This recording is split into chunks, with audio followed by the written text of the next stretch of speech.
There's a story in the Bible that kind of lets us know that God is real. He's not someone you can play with or use to your advantage. He is real. He made the whole universe. Our minds are like specks in the sand, and below that, compared to the vast mind of God that fills the universe.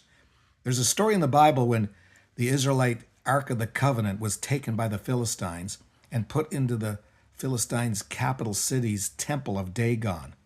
And the Bible tells us in 1 Samuel chapter 5 that the people of Ashdod, which was the capital city of the Philistine kingdom, had come in the next morning after having put the Ark of the Covenant in their temple beside their god Dagon. They saw that their idol was thrown down on its face before God.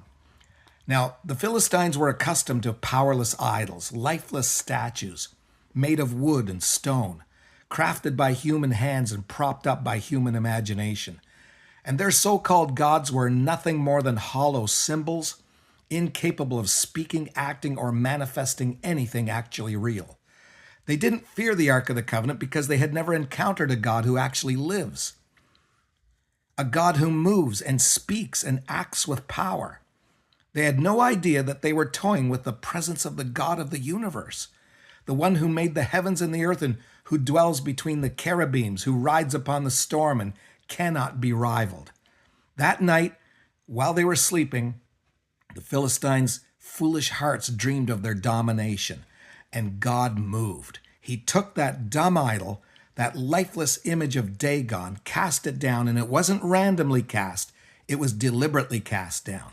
By morning, that idol was laying on its face before the Ark of the Covenant as if it was forced to submission, bowing before the true and living God. The God of Israel didn't need to say a word. His presence spoke louder than thunder. And that wasn't any accident. It was a divine statement. There is no God beside me. They had propped up that Ark of the Covenant beside Dagon, their idol. And just like Jericho fell flat before the Ark of the Covenant, when it entered the land of promise, Dagon was brought low in the presence of that same ark.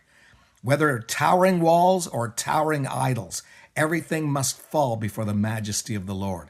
And what the Philistines didn't realize was this: the ark wasn't just a religious relic. It was the throne of God on earth, where God reigns and every enemy will bow. Every idol has to break.